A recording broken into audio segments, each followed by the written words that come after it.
할렐루야. 주님, 오늘도 주님의 영광의 은혜와 은총 가운데 있음을 믿고 감사와 찬양과 영광을 돌려드리나이다. 아버지 하나님, 우리로 인하여 세상 속에 살아가면서 세상으로 더불어 사는 것이 아니라 오히려 세상 속에 살아가지만 하나님의 영광을 위하여 살라하셨사오는데, 하나님, 이 말씀의 의미가 무엇인지 알지 못하며 깨닫지 못하며 아버지의 오히려 세상으로 더불어서 즐거워하며 기뻐하며 찬양하며 아버지 세상 속에서 성공과 행복과 아버지의 평안함을 추구하는 그러한 안타까운 인생이 되지 아니하였나이까. 우리의 이러한 연약함, 오늘 이 시간 다시 한번 아버지의 되돌아보게 하시고 기억나게 하시고 깨닫게 하시고 주의 영광이 가장 아름답고 귀한 은혜의 역사를 이루어가는데 부족함이 없는 하나님의 아들로 딸로 성장하는데 가장 귀한 시간이 될 수 있도록 주님 역사하여 은혜를 도와야 주옵소서. 우리로 인하여 주의 말씀 속에 있게 하시고 말씀의 의미를 깨닫게 하시고 말씀 속에 주의 그 심령을 깨닫게 하시고 하나님의 심정을 만진바되게 하시며 본바되게 하시고 느낌바되게 하셔서 하나님의 영광의 아들로 딸로 변화하며 성장하며 성숙하는데 부족함이 없는 시간 되게 도와 주옵소서. 오늘도 주의 말씀 속에 있기를 원하여 싸우며 우리의 죄와 명철과 우리의 심령 중심을 주님 주장하셔서 하나님의 말씀으로 하나 되게 하시고 뜨겁게 불타오르는 하나님의 귀한 열정 속에서 말씀을 사모하는 하나님의 은혜와 은총, 하나님의 그 약속과 말씀을 사모하는 귀한 심령들이 되게 도와 주시옵소서. 주의 영광 가운데 함께하는 이 시간 하나님께서 함께하시고 인도하시며 보호하실 줄을 믿고 예수 그리스도의 이름으로 감사와 기도드려 싸움나이다. 아멘.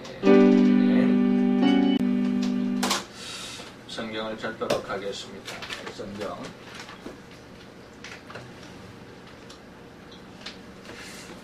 유다서 1장 7절 8절 그리고 10절 지난 시간과 마찬가지로 우리가 성경 유다서 1장 7절 8절 그리고 10절 우리 같이 봉독합니다. 소돔과 고모라와 그 이웃 도시들도 저희와 같은 모양으로 간음을 행하며 다른 색을 따라가다가 영원한 불의 형벌을 받음으로 거울이 되었느니라. 그러한데 꿈꾸는 이 사람들도 그와 같이 육체를 더럽히며 권위를 업신여기며 영광을 배방하는도다. 이 사람들은 무엇이든지 그 알지 못하는 것을 배방하는도다. 또 저희는 이성 없는 짐승같이 본능으로 하는 그것으로 멸망하느니라. 아멘. 우리가 지난 시간 것을 지우지 않았으면 좋았습니다. 유다서 1장 7절로 8절 그리고 10절입니다. 제목은 우리가 여전히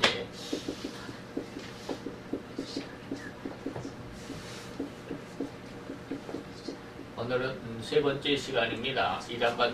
심판받은 이단성 세 번째죠. 우리가 지금 세 단체 6절로 7절까지 내용 안에서 우리가 세 단체를 보죠. 세 단체 이단, 세 단체 이단을 보고 있습니다. 첫째는 출애굽한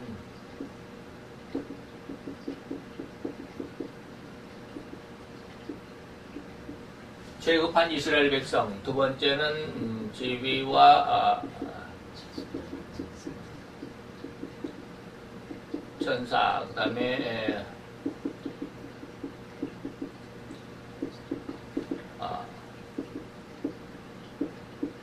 이렇게 생겼죠. 자, 오늘 7절에는 이제 소돔과 고모라 성 사람들을 이야기하면서 저희와 같이 이단들은 심판을 받게 되는데 그 받을 수밖에 없는 생태, 이 세 종류의 사람들, 이 세 종류의 무리들, 이 세 종류의 심성들, 물론 다 시기는 다르죠. 출애굽한 이스라엘 백성들이 살았던 시기나 지위와 저서 떠난 천사들이 물론 지금 오늘까지도 이들은 계속 활동하고 있지만 또 소돔과 고모라 성 사람들은 또 그 시기를 때를 달리하지만 자우지간 이들 어느 시대를 통해서 어느 시기를 통해서든지 인간의 마음은 여전히 똑같다라고 하는 것을 볼 수가 있죠. 그래서 이들이 심판을 받을 수밖에 없는 그러한 생태, 그러한 정신, 그러한 사상, 그러한 사고방식, 그러한 마음으로 살더라라고 하는 것입니다. 그래서 오늘날도 역시 마찬가지로 심판받는 이단성에 대해서 우리가 이제 앞에 5가지를 말씀을 드렸는데 앞으로 이제 2가지를 오늘 이 시간에 더 말씀을 드릴 텐데 이러한 7가지로 그 생태를 살더라 이 말입니다. 저들의 7 생태를 우리 아침에 말씀을 드렸는데, 첫째는 뭡니까? 꿈꾸는 사람들이다. 꿈속에 사는 사람들 같다라고 하는 것입니다.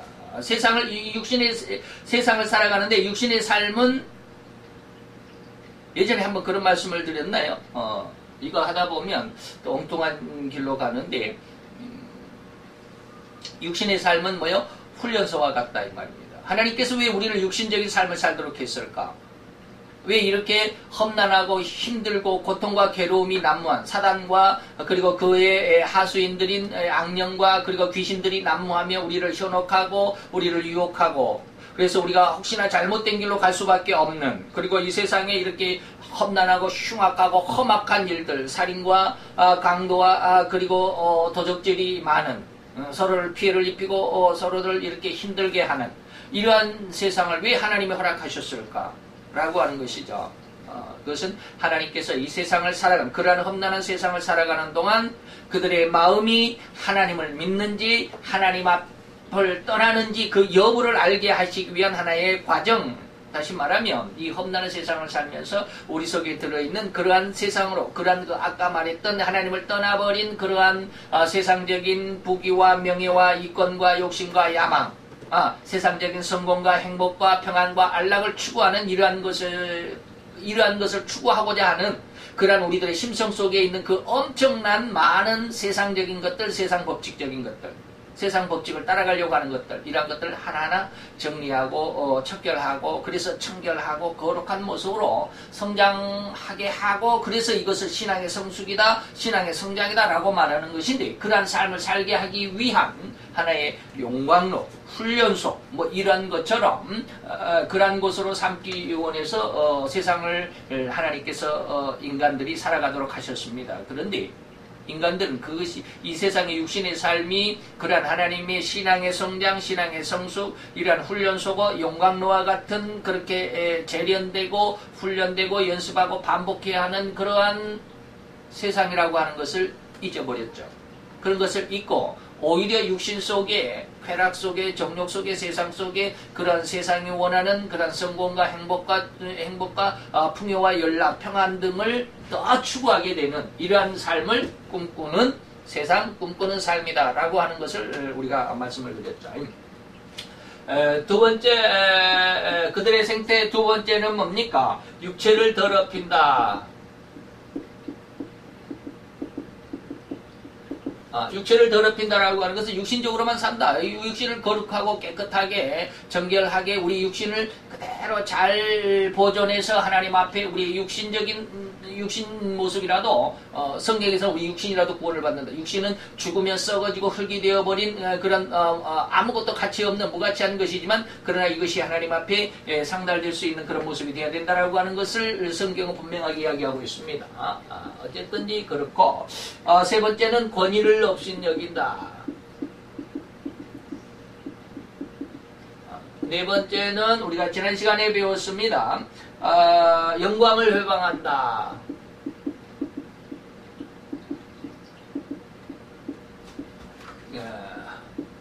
다섯 번째로는 알지 못하는 것 회방한다.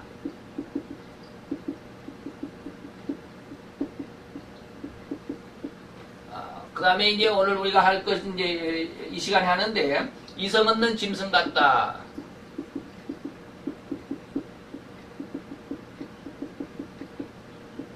그 다음에 7번째로 본능으로 망한다.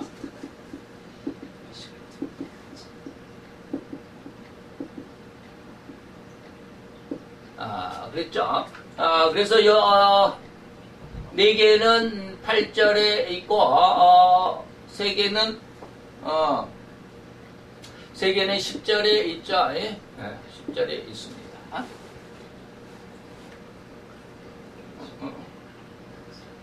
권위를 없으며 영광을 해방. 여기까지 8절이고, 요게 이제 10절입니다. 알지 못하는 것, 이성 없는 짐승 본능으로.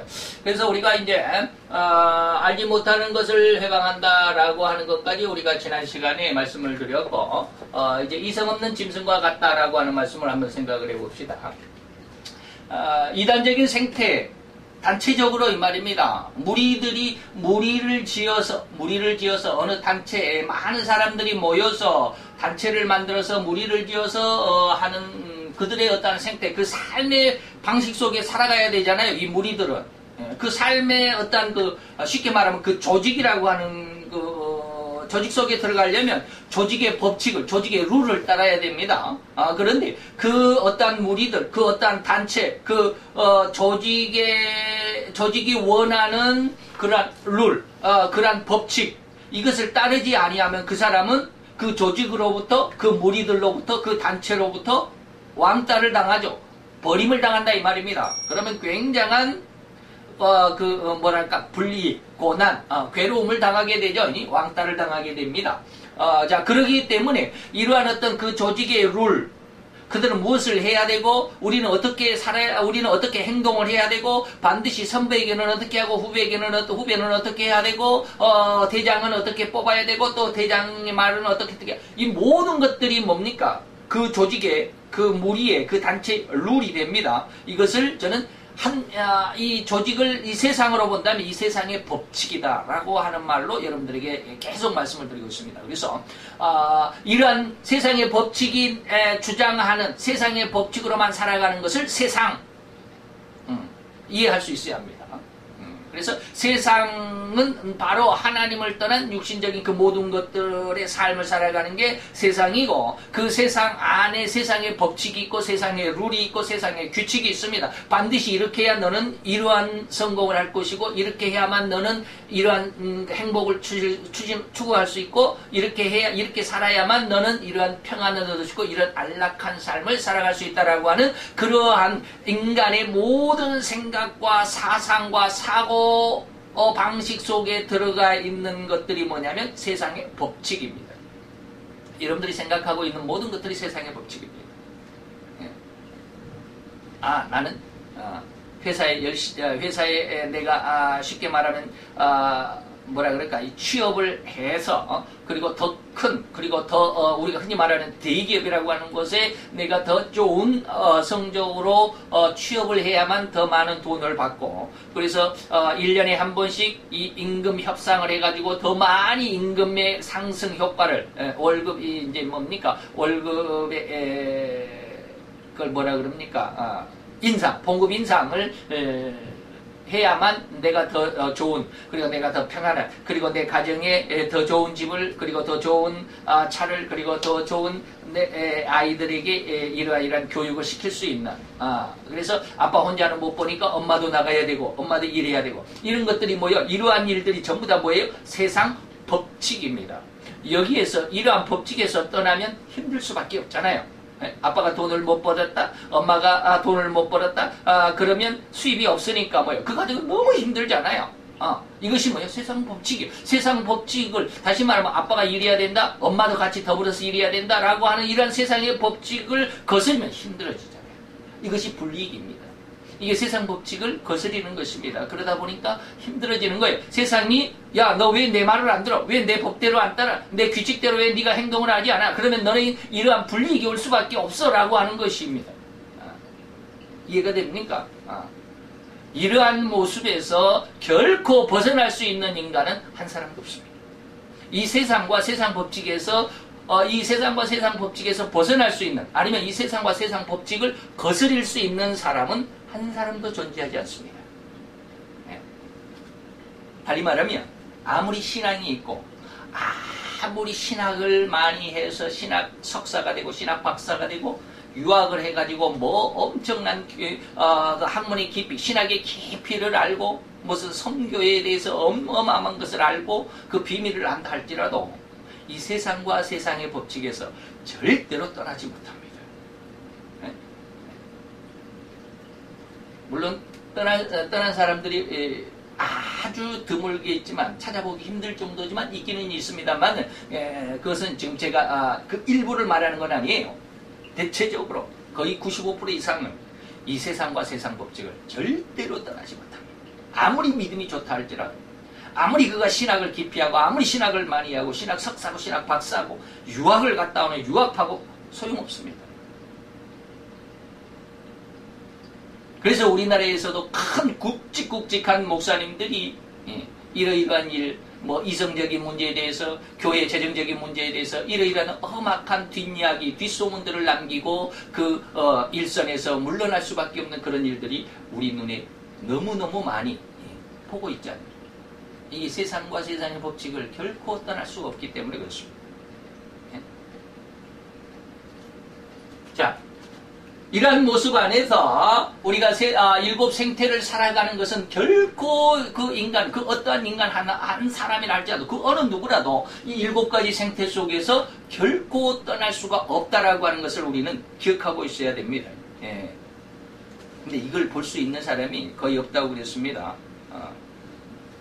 아침에 제가 뭐라고 그랬어요? 이걸 볼 수 있는 사람은 오로지 보혜사 성령의 3대 사역의 은혜 가운데 있는 사람만, 그 책망을 받아본 사람만 이 눈이 열립니다. 죄에 대한 책망을 받아본 사람만이 무엇이 이렇게 믿는다 하면서도 믿음 안에 있으면서도 우리가 아침에 말했듯이 알지 못하는 것을 회방한다라고 했을 때, 영광을 회방한다라고 했을 때 이 세 단체, 이러한 출애굽한 지위와 저서를 떠난 천사, 소돔과 고모라 성 사람들, 그 이웃 도시들의 이 모든 사람들이 알지 못한 것, 다시 말하면 이 두 종류에 있는 사람들이 하나님을 알지 못한 사람이 어디가 있어? 하나님을 믿지 않은 사람들이 어디가 있었어? 다 하나님을, 출애굽한 이스라엘 백성들은 태생적으로 신앙인들이에요. 태생적으로. 나면서부터가 아니라 그 엄마 앞에서 우리말로 하면 모태신앙적인, 아주 대대로, 그 민족 대대로, 조상 대대로 신앙적인 사람들이잖아요. 그런데 그들을 뭐라고 해서? 알지 못하고 하나님을 회방했다라고 말하잖아요. 이것을 이걸 구별할 수 있는 사람이 누구예요? 이들이 행하는 그 신앙적인 모습들, 날마다 하나님 앞에 가서 회개하고 기도하고, 뭐 바리새인들은 뭐 일주일에 3번씩 금식하기도 하고 근체와 11조를 드리는 그 어마어마한 신앙의 그 아름다운 모습들, 그것이 전부 다 지금 다 잘못해서 다 하나님 앞에 저주받아야 된다라고, 지금 당장 저주받고 있다라고 하는 그런 뜻은 아닙니다. 그러한 삶을 살았기 때문에 지금 이스라엘이 지금까지 존재하고 있는 것만은 사실인데, 그걸 지금 말씀드리는 게 아니에요. 결국적으로 그러한 그 어마어마한 신앙적인 아름다운 모습이 있었음에도 불구하고 여기에서는 뭐가 됐어요? 이단 속에 들어있어요. 이단적인 생태 속에 들어있어요. 정통적인 신앙이라고 말하고, 성경은 지금 정통적인 신앙이라고 말하고 있지 않습니다. 아주 주의해야 됩니다. 뭐 오늘날 역시도 마찬가지예요.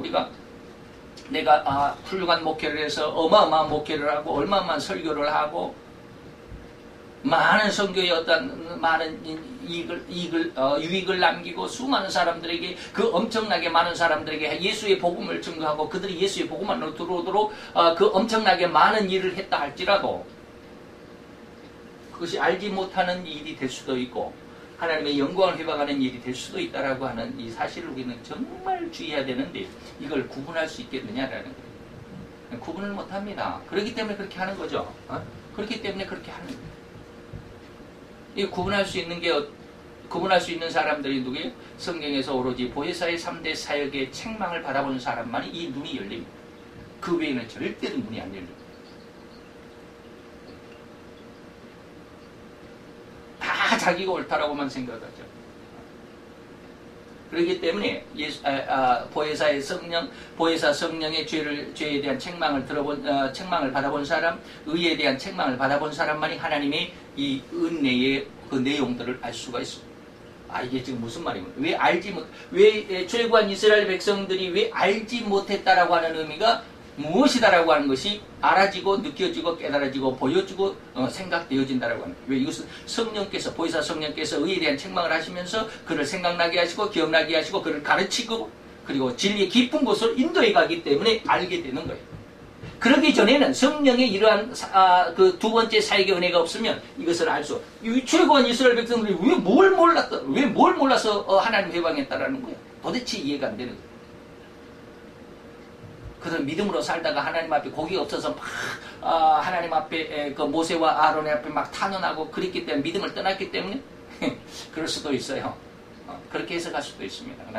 더 깊은 하나님의 은혜가 있다라고 하는 것. 그런 것은 이제 뭐 다시 돌아갈 필요는 없고, 다시 이제 우리가 6번째로 생각을 해보면, 이성이 없는 짐승 같다.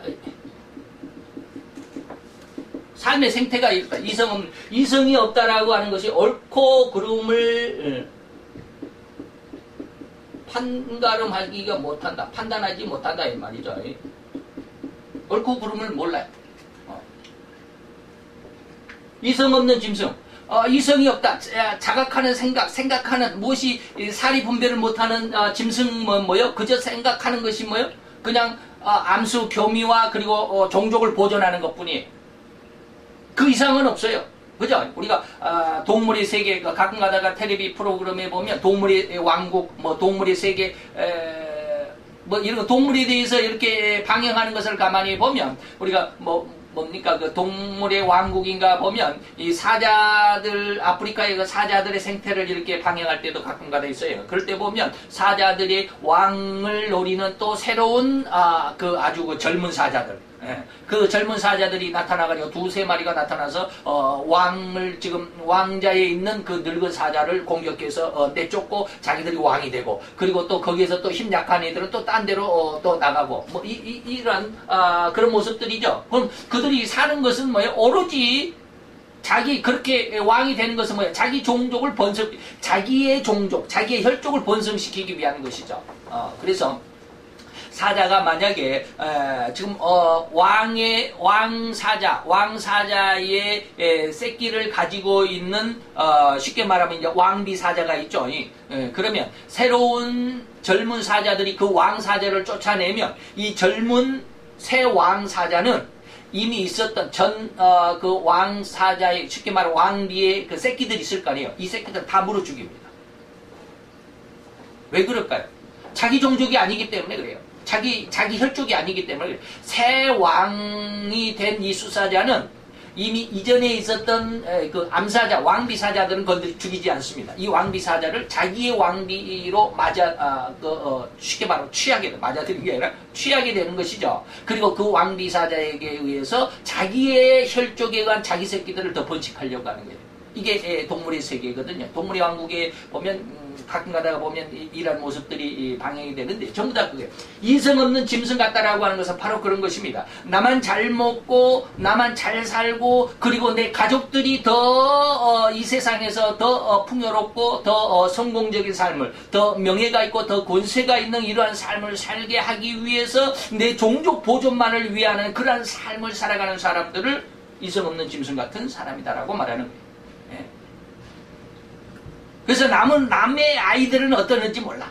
관심도 없어. 남의 아이들이야 뭐 100점을 맞든 빵점을 맞든 상관이 없어요. 아무 상관이 없는 내 아이는 빵점을 맞아서는 안 되겠다라는 거예요. 그래서 오늘날의 국정농단이라고 하는 이 최모 여인의 딸은 어떻게 해요? 자기가 어떻게 대학 이화여대를 들어갔는지조차 모른답니다. 1년에 2번 학교를 나갔답니다. 지금 조사한 결과들이 그러잖아요. 1년에 2번 학교를 나갔고 어떻게 해서 내가 학점을 땄는지 어떻게 해서 내가 학교에 출석이 됐는지는 모르지만 좌우지간 그렇게 해가지고 F학점을 준 어느 날 이 딸에게 F학점을 준 교수가 있었는데 F학점을 주니까 그 엄마가 그 학교를 쫓아가가지고 난리를 폈다네잖아요. 우리 딸이 F학점을 줬다고. 1년에 단 2번 학교를 나갔는데 학교에 출석도 안 했는데 어떻게 C학점이 그래서 그 난리를 쳐가지고 C학점인가 겨우 이렇게 바꿨다고 그러잖아요. 자기 종족만을 번식하는 내 아들 내 딸만 잘 되기를 바라는 거예요. 남의 아이들에게 상처를 주건 말건 그건 상관이 없어요. 아까 방금도 말했지만 새로운 새 왕의 사자가 나타나면 전 왕 사자의 새끼들은 다 물어 죽입니다. 내 새끼가 아닌 것, 내 혈족, 내 새끼들이 아니니까. 그 이성 없는 짐승들의 모습. 오늘날 인간들이 꼭 그렇게 닮아갑니다. 그래서 이성 없는 짐승이라고 말하는 거예요. 나만 잘 먹고 나만 잘 살면 되는 거예요. 내 주위에 있는 사람들 힘들고 어렵고 고통하고 괴로워한다? 관심도 없어요. 내가 원하는, 내가 아는, 내게 친근한 어떤 그런 교제가 있는 사람들의 삶의 모습만 보살피면 되는 것 같아요. 저도 역시 마찬가지예요. 저도 우리 교단의 교역자들이 뭐 지금 굉장히 많지만, 이번에 또 저쪽하고 통합을 해가지고 우리 수원 노예만 옛날에 130개였는데 지금 뭐 230개가 된다고 그러더라고요. 노예가 230개 어마어마하게 큰데. 제가 인천에 있을 때는 교회가 200개가 되니까 2개로 나눴어요. 근데 지금 우리 수원 노예가 지금 233개인가 뭐 아주 엄청나게 많아졌더라고요. 이게 누가 누군지 몰라요. 이번에 또 이렇게 통합되어져서 저쪽에서 들어온 그쪽 교단, 저쪽 교단에 우리 이제 수원 노예 통합을 이번에 통합 노예를 1회로 시작을 했는데 그쪽 분들은 전혀 안면이 없죠. 한 번도 안 봤으니까. 그래서 노예 나가면 모르는 얼굴들이 거의 절반 이상, 절반이 좀 안 되지만 뭐 아는 옛날에 우리 노예 안에 있었던 사람들조차도 제가 얼굴을 잘 몰라요. 물론 제가 잘 안 나가기도 하지만 어쨌든지 그래요. 그러면 이런 사람들에게 가끔가다 이제 노예 서기에게 이렇게 문자가 와요. 어떤 교회에 장모님이 아니면 어머님이 아니면 아버님이 아니면 장인어른이 소청했습니다. 그럼 잘 안 가요. 모르니까. 제가 좀 힘들기도 하거니와 찾아가지 않는 것이 좀 같은 목회자의 윤리로서는 조금 뭐 100% 옳지는 않지만 다 못 찾아가요. 그래서 제가 아는 사람만 그렇게 힘들다 하면 찾아가서 또 문안도 하고 그러지만 좀 그렇더라고요. 어쨌든지 이성 없는 짐승은 뭐요? 자기 종족 번식만을 위하는 사람. 먹고 마시고 사는 데만, 즐기는 데만 있습니다. 그래서 남이 힘들어하고 고통하는 것도 잘 알지 못합니다. 관심이 없습니다. 이런 것이 이성 없는 짐승이라고 말할 수도 있겠죠.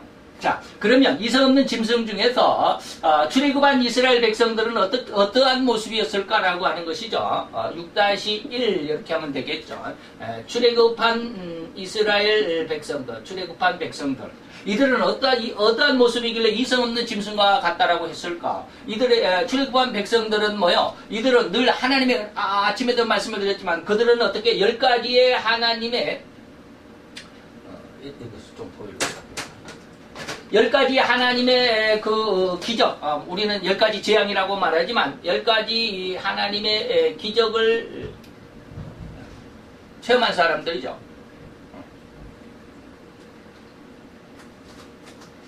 10가지 하나님의 기적을 체험하는 사람들이기도 하고 이 사람들은 뭐 홍해를 건넌 사람들이기도 하잖아요. 구름기둥과 불기둥으로 이들을 하나님께서 늘 지키신다라고 하는 그 구름기둥과 불기둥 아래서 살아갔던 사람들이잖아요. 그들에게 메추라기를 먹이고 그들에게 무리바의 물을 먹이고 무리바의 물도 먹이는 이런 엄청난 하나님의 은혜와 은총 가운데 그들을 인도했던 그런 모습이잖아요. 그런데 이들은 뭐요? 이런 하나님의 은혜를 전혀 망각하고 이런 하나님의 은혜가 우리 앞에 있음에도 그것을 붙잡고 그 하나님의 은혜에 더 깊이 그리고 더 크게 하나님 앞에 나가고자 하기보다는 뭐라고 그랬느냐 하면 출애굽기 16장 3절에 보면 출애굽기 16장 3절에 보면 이런 말을 하죠.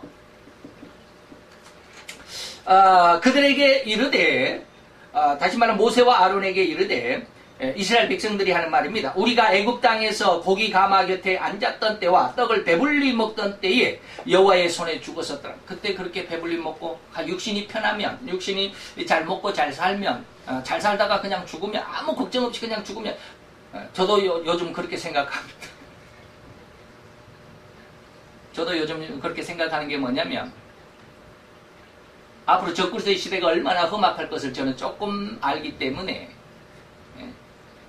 그럴 때가 오기 전에 그냥 죽었으면 좋겠다라는 그런 생각을 합니다. 그런 생각 해본 적도 있어요. 그리고 지금 이렇게 돌아가신 분들을 보면 얼마나 다행일까. 적그리스도의 그 험악한 그 흉악한 인류의 3분의 1이 죽어가며 내 옆에서 사람들이 죽어가는 그 단말마의 그 고통의 비명소리 죽음의 소리를 듣지 않아도 되니까 어떤 선교사님이 그러시더라고요. 이스라엘 유대인들은, 이스라엘 백성들은 옛날 2차 대전 때 600만이 죽는 그 어마어마한 참담한 참혹한 현상을 겪은 그 족속이잖아요. 그들이 믿음을 지킨다라고 하는 그 이유 때문에 그렇게 험악하고 참혹한 죽음을 맞이하고 그 험악한 삶을 살아왔는데, 이러한 삶, 우리 한국 사람들이 북한의 실상, 북한의 그런 그 어마어마한 그 폭정, 그 공산 정권 치하에서 그래도 예수를 믿는 사람들이 있고 예수를 믿는다라고 하는 것이 발각되었을 때, 그들이 그들은 이제 교화소라고 그럽니까? 그 교도소로 교화소에 끌려가가지고 그들이 어떠한 참상, 어떠한 대우를 받고 어떠한 처지에 있는가의 그런 어떤 참상을 이야기를 하면 유대인들은 그 자리에서 망부석이 된답니다. 와, 우리가 이러한 고난을 겪었는데 지금 이 현실에서, 이 시간에 이러한 고통을 당하고 있는 민족도 있구나라고 하는 것을 깨닫는 순간 그들은 망부석이 되면 움직이지를 못합니다. 너무 큰 충격을 받는 거예요. 자, 다시 말하면 지금 이 북한의 실정 안에서는 적그리스도의 그 참상의 일부 예고편을 보는 것 같아요. 우리가 탈북한 사람들, 신앙인들이 되어가지고 탈북해가지고 신앙을 가져서 목사가 된 사람들도 있고 그러는데, 그들의 어떤 간증을 들어보면서 그들의 어떤 참상, 그들의 삶의 모습을 보면 이것이 전 세계적으로 그렇게 될 것입니다. 이게 적그리스도의 시대가 된다라고 하는 것이죠. 그보다 더 험악하게 될 것입니다. 그러한 삼상을 생각해 보면 지금 돌아가신 분들을 이렇게 생각해보면 참 얼마나 다행일까, 그런 생각을 해보기도 합니다. 어쨌든지 이스라엘 백성들이 그런 생각을 했습니다. 우리가 그냥 옛날 애굽에서 고기 가마 곁에 앉아서 고기를 먹을 수 있었었는데, 그리고 떡을 배불리 먹었던 때도 그때 옛날에 우리는 그렇게 살았잖아. 그때 그냥 죽었으면 좋았을까. 오늘날 이렇게 애굽을 나와가지고 이 광야에서 이 고생을 하다니, 먹을 것도 없지, 물도 없지, 그늘도 없지. 물론 하나님의 구름 기둥이 있어서 그늘이 있을지 모르지만 좌우지간 그들이 육신적인 삶을 살아가는데 필요한 것들이 거의 전무하다란 말이야. 그러니까 얼마나 힘들겠습니까? 화장실도 좀 불편했겠죠. 그 불편한 삶을 살다 보니까 그냥 옛날 그렇게 살았다면 그때 살다가 그렇게 죽었으면 좋았을 뻔했는데, 이게 출애굽기 16장 3절이에요. 너희가 이 광야로, 모세와 아론 너희가 이 광야로 우리를 인도하여 내서 이 온 회중으로 줄여서 제대로 먹지도 못하게 줄여서 죽게 하는도다라고 불만과 불평을 토하고 있는 것입니다. 이스라엘 백성들이 그랬습니다. 그래서 다시 말하면 먹고 사는 것만, 자기 종족 번식하는 것만 그것이 목적인 것 같은 그런 삶을 살아가는 게 이성 없는 짐승과 같다라고 하는 이런 모습이죠. 그렇게 하다가 이들은 민수기서 11장에도 보면 똑같은 말이 있습니다. 여기 그 출애굽기 16장이나 민수기서도 똑같은 말이 있습니다. 민수기서는 다시 회상하는 말이고요. 민수기서 11장 4절로 6절에 보면 똑같은 말이 있습니다. 이스라엘 중에 섞여 사는 무리가, 이게 참 곤란한 무리들. 믿음 생활을 하는 사람들, 신앙인 성도들 가운데 혹가다 유입해 들어온 사람, 다시 말하면 믿음이 아직 없는 사람들이 있어요. 이스라엘 중에 섞여 사는 무리가 탐욕을 품음에 이스라엘 자손도 다시 하나님 앞에 불평하고 불만했습니다. 울며 가로되 누가 우리에게 고기를 주어 먹게 할꼬. 우리가 애굽에 있을 때는 값없이 생선과 외와 수박과 부추와 파와 마늘들을 먹은 생각이 나거늘 이제 우리는 정력이 쇠약하되 이 만나 외에는 보이는 것이 아무것도 없다. 이게 민수기 똑같은 말이죠. 출애굽기 16장의 말을 민수기서에서는 이제 모세가 마지막으로 이제 그들을 훈계하는 그런 모습이지만, 어쨌든 이러한 모습으로 살아갑니다. 그래서 이들이 삶이 육신적인 것이다. 정욕적인 것이다. 이성 없는 짐승과 같다. 그래서 그들의 어떤 암수의 교미 그리고 종족의 번식 이것만을 위해서 살아가는 그 존재들이 짐승들이다라고 말씀을 하는데 이스라엘 백성도 그랬죠. 그 험악한 40년의 광야 생활을 하면서 얼마나 힘들었겠습니까? 물론 그 중에서도 부부 관계가 있어서 아이를 계속 출산하고 또 나이가 늙으면 죽었죠. 40년을 살았으니까 그렇겠지만 그들이 민수기서 25장 9절에 보면 그들이 그걸 뭐라고 그럽니까? 바알부올이라고 그러나 이름도 잘못. 그들이 다시 말하면 그들이 저기 뭡니까 그 발람의 계책에 의해서 민수기 24장부터인가 발람 선지자가 나오는데 이 발람 선지자의 계획에 의해서 이스라엘 백성들 중에서 이스라엘 백성들의 군인에 나갈 수 있는 사람들이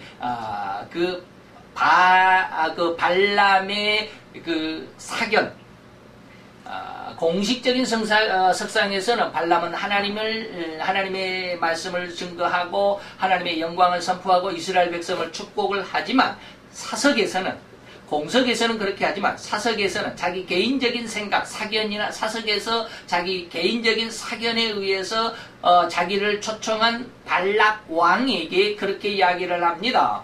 당신 나라의 창녀들에게 우상의 음식들을 잔뜩 쌓아가지고 이스라엘 진중으로 보내십시오. 그러면 이스라엘 그 군인들이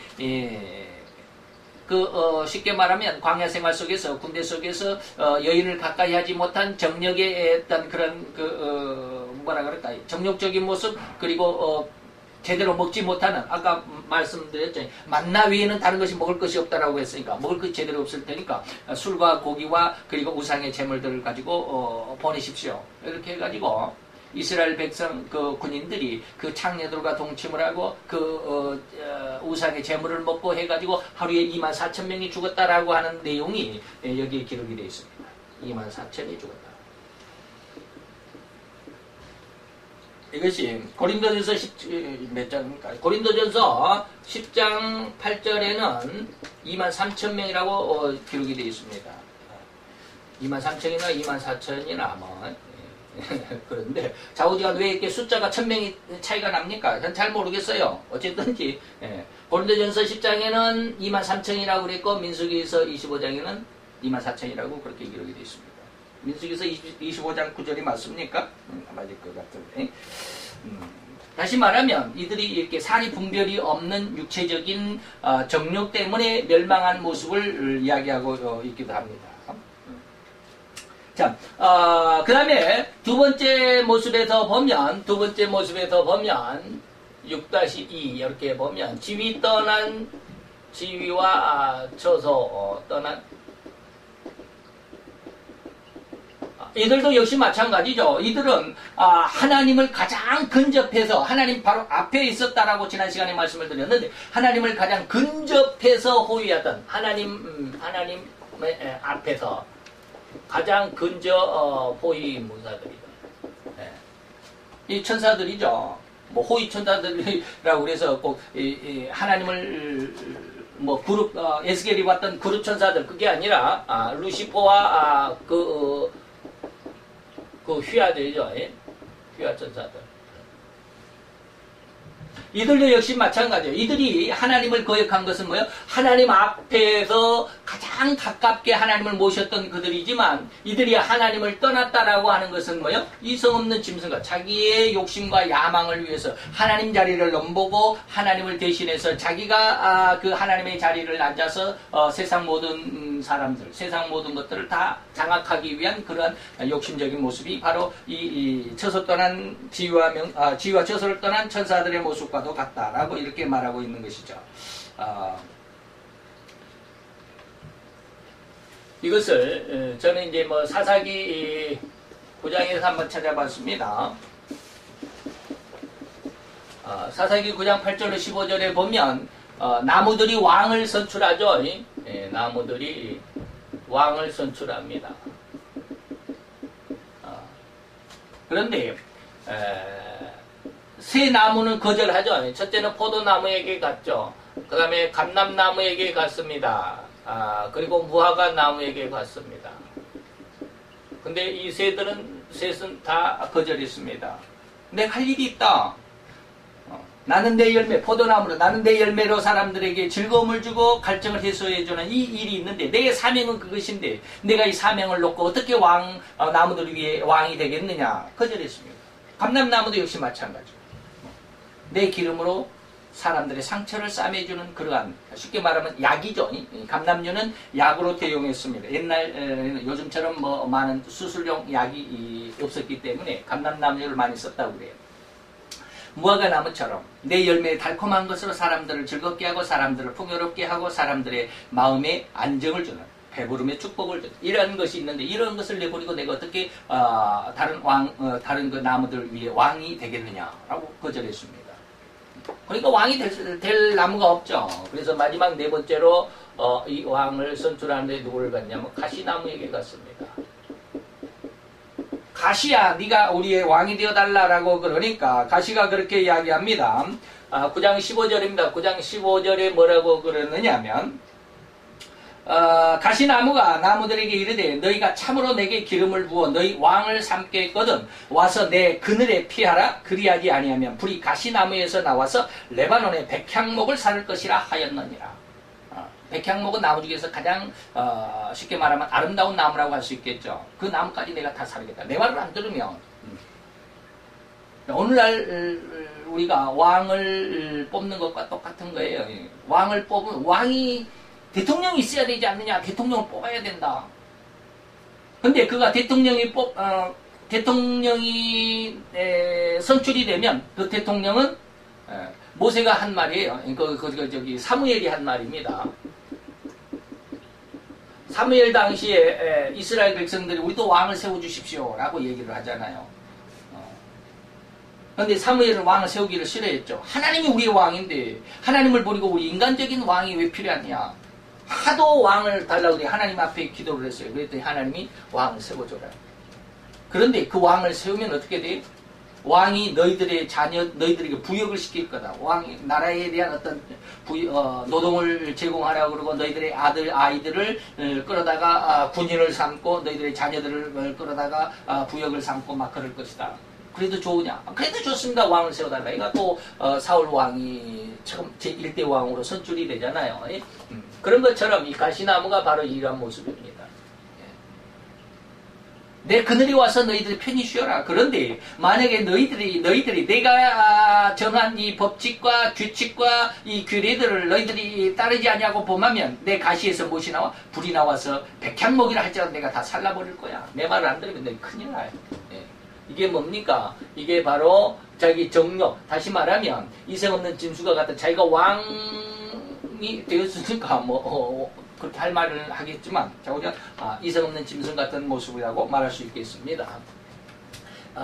6-3에서 소돔과 고모라와 그 이웃 도시들의 사람들 이들은 역시 마찬가지죠. 여기에서 특히나 우리는 첫 번째로 말하는 남녀노소들 남자나 여자나 노인이나 어린아이나 다 할 것 없이 이들은 뭐요? 의인 롯도 알아보지 못했죠. 롯이 의인이라는 사실도 하나님 앞에 정말 아름답고 하나님께서 귀히 여기신다라는 의인이라는 사실을 보지를 못하잖아요. 그리고 천사도 보지도 못하잖아요. 그저 뭐요? 자기 정욕의 대상이야. 그러 더불어서 우리가 육체적인 육체적인 어떤 쾌락을 맛보았으면 좋겠어요. 이런 남녀노소가 전부 다 그러잖아요. 그래서 롯의 집에 쫓아와가지고 오늘 밤에 너희 집에 들어온 두 사람 내가 봤는데 그 사람 이리 끌어내라. 우리가 그들을 상관하리라. 육체적인 교제를 하겠다. 이 하나님의 심판도 이들은 보지 못하죠. 아무것도 몰라. 그저 육신적인 쾌락뿐이에요. 육체의 쾌락만을 위한 사람들이에요. 남녀노소의 모습이 이러죠. 이것이 뭐예요? 이성 없는 짐승과 같은 그런 삶의 모습이다라고 말할 수밖에 없죠. 그래서 이들의 모습을 베드로는 뭐라고 그랬느냐면 베드로후서 베드로서 2장 12절. 그러나 이 사람들은 본래 잡혀 죽기 위하여 난 이성 없는 짐승과 같다라고 이렇게 아무런 그냥 잡혀 죽기 위해서. 제가 가끔 가다가 그런 어떤 우스갯소리로 이야기하는데 그런 이야기를 하면 다른 사람들이 막 그런 소리 하지 말라고 그러는데 돼지고기, 소고기, 돼지의 뭐다, 소의 뭐다라고 제가 그렇게 이야기를 하는데 그런 소리 하지 말라고 고기만 떨어진다라고 그러는데 잡혀 죽기 위해서 태어난 존재들이.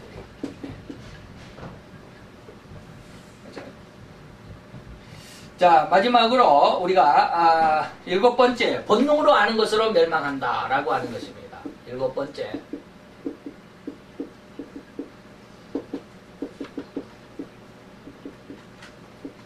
본능으로 아는 것으로 멸망한다. 멸망이라고 하는 것이 뭡니까? 멸망은 뭐요? 심판이라고 하는 것이죠. 심판을 받았다라고 하는 것입니다. 본능으로, 본능, 다시 말하면 이것은 어떠한 정신적인 것이나 어떤 심미적인 것이나 더 나아가서는 뭐요? 영적인 것이 아닌 그냥 육신적인 모습으로 육신이 원하는 대로 이 말입니다. 그러니까 이들은 뭐요? 그저 육신이 원하는 대로 어떤 정신적인 어떤 마음, 심미적인 어떤 영적인 것에는 전혀 관심이 없습니다. 그래서 완전히 이러한 것을 본능이라고 하는 말을 우리 인간적으로 말하면 인본주의적인 인간 중심으로 이 말입니다. 인간 중심으로. 하나님이 없어요. 신본주의가 아니에요. 인간 중심으로. 그래서 인간만이 잘 되면 된다. 우리 사람이 잘 되면 된다라고 하는 것이죠.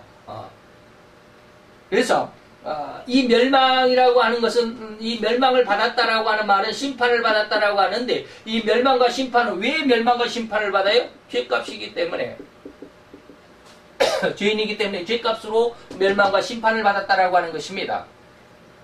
심판을 받아서 죄값 때문에 심판을 받아서 멸망을 받았다라고 하는 것인데 우리가 여기에서 좀 마지막으로 주의할 것이 뭐냐면 그러면 이러한 사람 다시 말하면 이성 없는 짐승 다시 말하면 이단의 이런 7 생태 속에 살아가는 사람들은 심판을 받아서 멸망을 받는데 그러면 이들에 속하지 않는 다시 말하면 정통적인 신앙 안에 있는 정통신앙의 사람들은 그러면은 정말 풍요롭고 그냥 아주 쉽게 말하면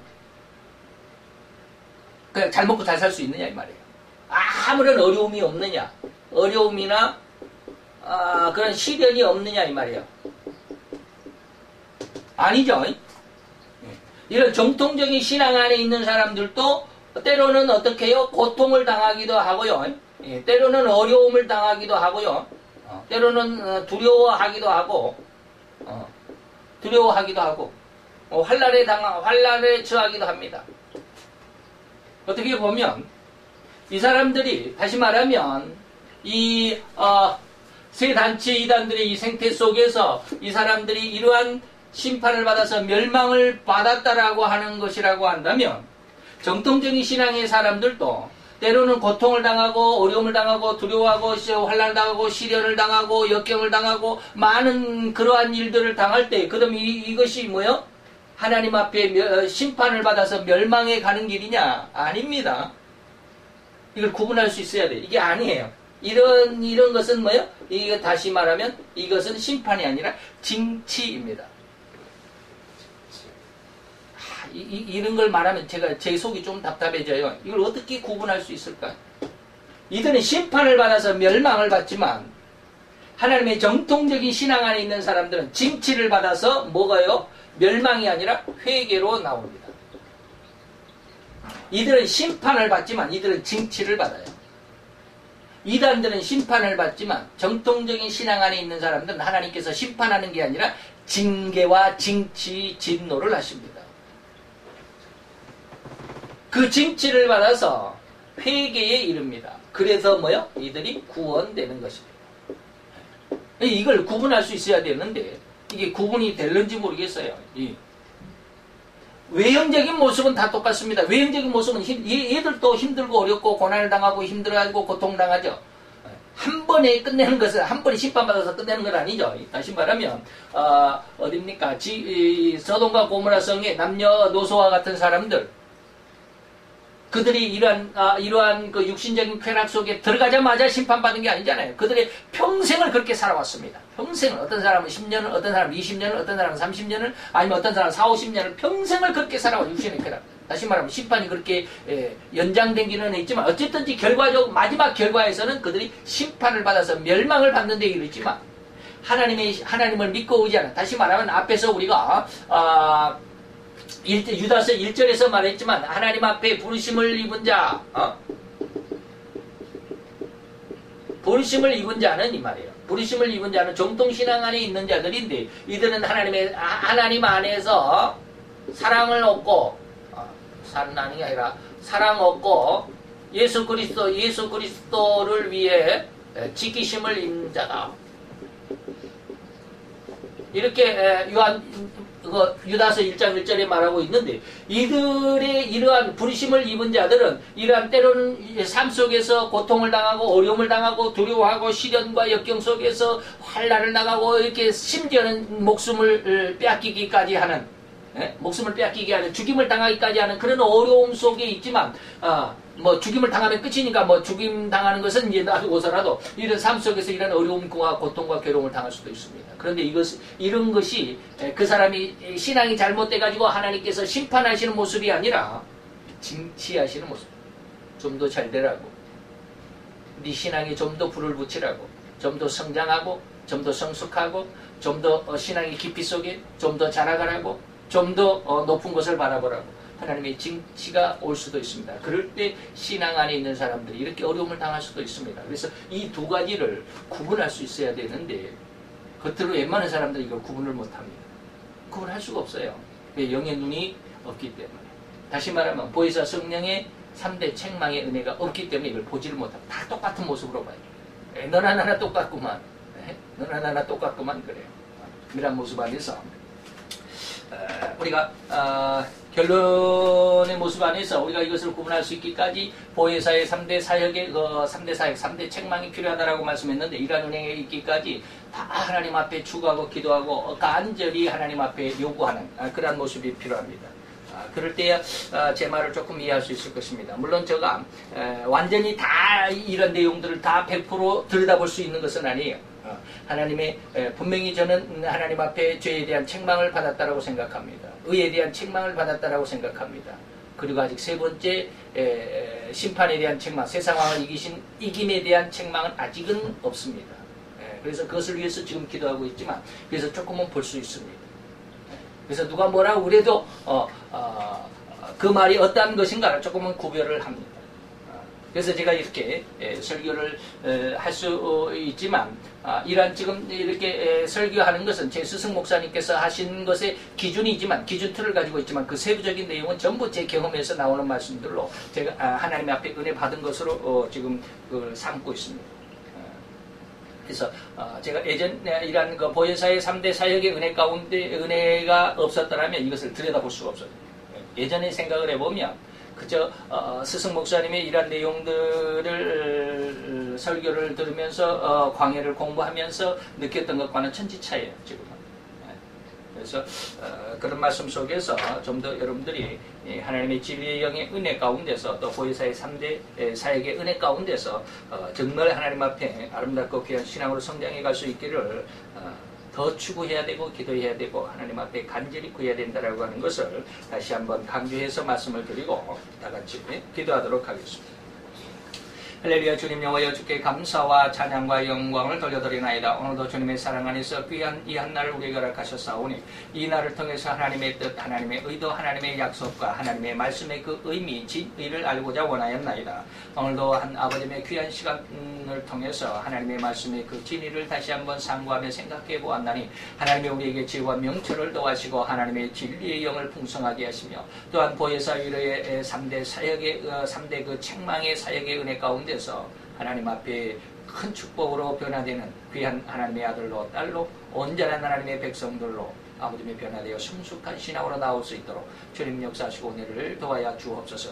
주의 말씀이 하나하나가 아버지 우리로 말미암아 하나님 안으로 그리고 또 하나님 앞으로 더 확실하게 더 강력하게 성장하여 나아갈 수 있는 힘과 근원이 되게 하여 주시옵소서. 예수 그리스도 이름으로 감사와 기도드려 싸움나이다.